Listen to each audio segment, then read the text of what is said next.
Boom. Here we are. Got the final setup. Of course, we've got the tent, we've got the light, we've got the fan, 2 boxes, and then this top vent is open right here. And then the fan is pointed at the light for now. When the plants get bigger, I'll have it like that. But for now, this system keeps everything super cool, so that way heat doesn't accumulate in the tent. All that hot air rises out and we get consistent germination. Okay, so why this particular setup? Okay.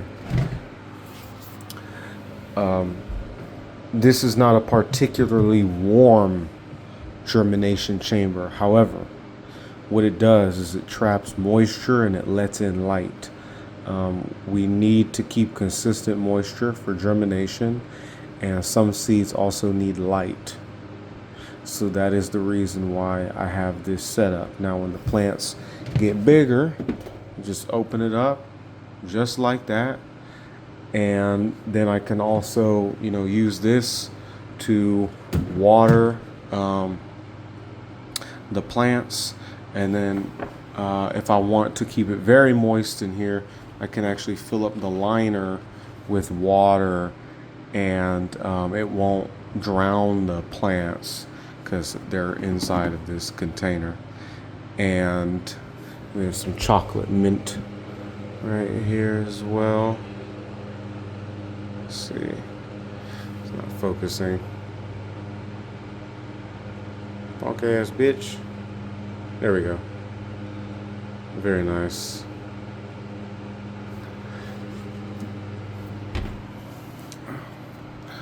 And this is a lot of control, right? So we can keep it consistently moist and let the light in, and we get consistent germination.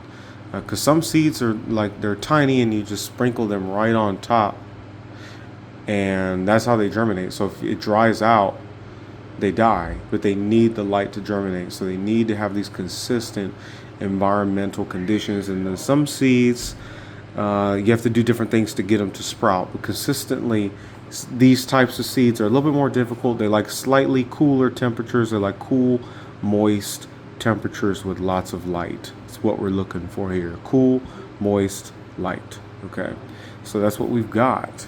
We can control the moisture. It's really good. With this particular setup, okay, this is soil that I'm using. Once those plants are big and I harvest what I need from them, that root ball is going to go in that black container, which has soil in it now. And then I'll compost it. So I'll compost the root balls. Look at that shit. It's good shit right there. Okay. Now I'll alternate the grows, the different type of soil that I use. This is regular soil. The other soil that I'll be using is this. Turn the light on. There we go. This is what I call edible soil. Okay.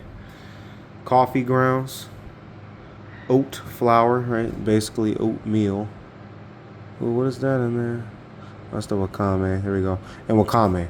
Coffee grounds, oat flour, wakame. Okay, this is gonna get real moldy soon. And this is used coffee grounds I got from Starbucks and Whole Foods. Shout out to Starbucks because they burn the fuck out of their coffee grounds, and it's just even better. The coffee grounds is like the base of it, right? Because we're going to use this to farm vascular roots, right? Those thin fibrous roots that you can't really harvest any other way. We're basically going to grow it in tea. That's what this is. This is basically just tea.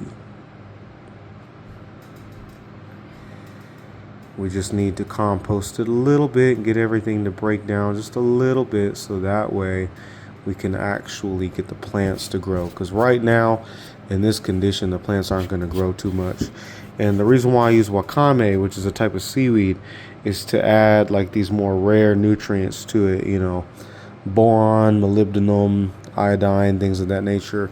Because we're also going to be consuming this stuff in the form of tea. So it makes sense to kind of add the nutrients that we want, but then to add nutrients that will really help with the plant growth. So I mean, we're basically growing plants on fucking tea.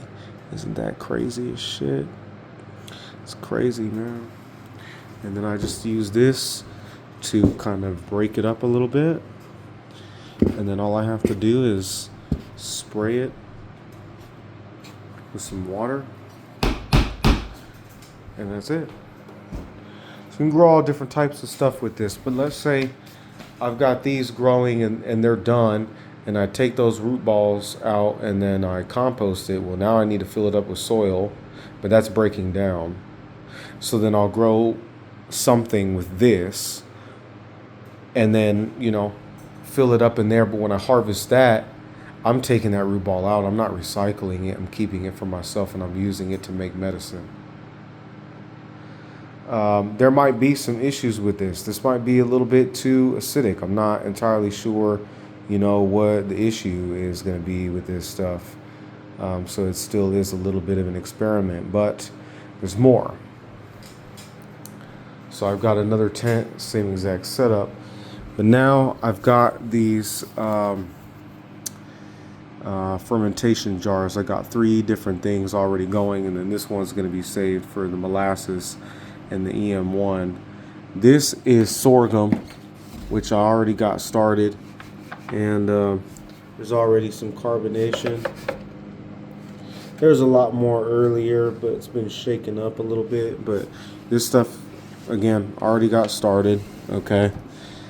And then we got rice, brown rice, and then we have mung beans there. And the cheapest and the most nutritious are the mung beans. It's high in protein, high in calcium. It's got twice the amount of calcium, and then it's got a ton of, I believe it's potassium in it as well. There's a lot of good stuff in that mung bean.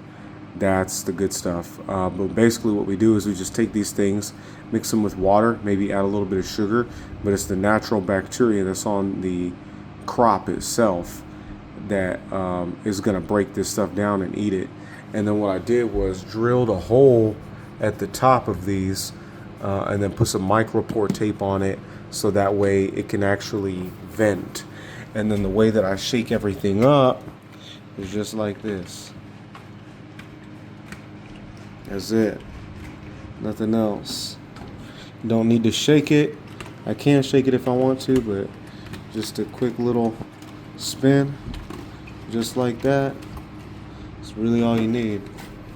This way you can hear more.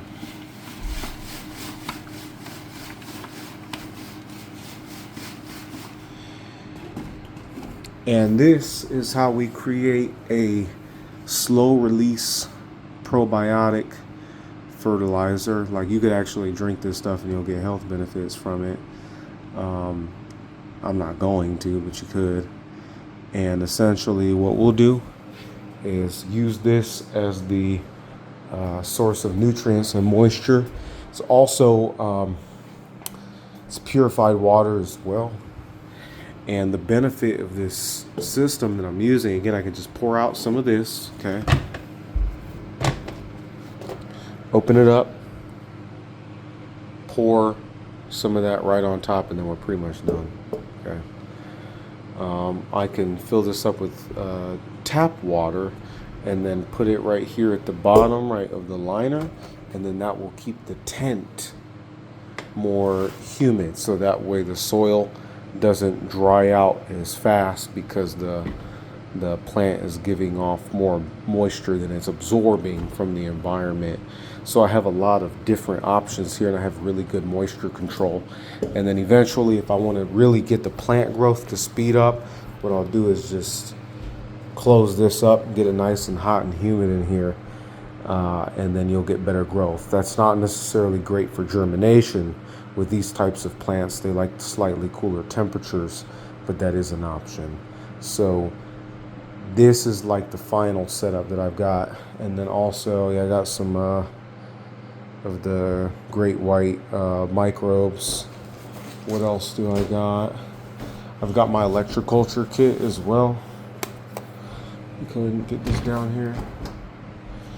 I just need some more magnesium rods, but yeah, I've got some magnesium powder here. Got one rod left, and then I've got my kit to actually test the amount of electricity, some multimeter, so I could combine this with with whatever I want. I'm not going to use it for the edible soil because that's not edible. I'm only going to use this for the regular soil. But yeah, basically I'm incorporating like my knowledge, everything that I've accumulated about horticulture, microbiology, I mean, many different branches of science, medicine, physics, everything has come together in order to create this system that basically anyone can replicate and have a high level of success quickly. Because that's the big deal here. It's about speed and consistency. I'm not trying to produce massive amounts of medicine because the stuff that I'm growing is potent. You don't need a lot of this stuff. It's just that you can't buy it anywhere because for the most part it's forbidden. And then at the same time, some of the knowledge that I have now, like the vascular roots, right? Even from things like corn, or here I have this. This is really special. I totally forgot about this. This is the reed canary grass. This is an aggressive, like swamp grass. It turns swamps into grasslands, right? Soaks up all that moisture quickly. It grows very fast, gets very large, right? But it produces these magical compounds, if you will, in the leaves and in the roots. And they produce them in the leaves so that way any type of animal that goes to eat it, like a grazing animal, like a cow, it'll get stunned, right? And it won't be able to eat much of it. And then it produces these magical compounds in the roots in order to stop other plants from growing. So it's highly invasive in that way for like swamp areas and whatnot. So yeah, I can grow this, and the roots have a ton of that compound in it, so I can grow it in this edible soil right here and then harvest the whole thing, the root ball, the leaves, everything, and then make a tea with that. And it's already basically coffee and oatmeal. There's not a whole lot of seaweed in there. It's just enough to basically make sure we've got some of those trace minerals, and that's pretty much it. So some of the stuff that I'm farming now, like this and the dream root, among other things, produce these magical compounds. It's just that there's very little information out there about how to cultivate and use these things. The scientific information exists. We know what this contains, along with the dream root and some of the other things that I'm growing. It's just that a lot of people don't understand how to cultivate them and use them the best way, and that's what I've created. Peace, motherfuckers.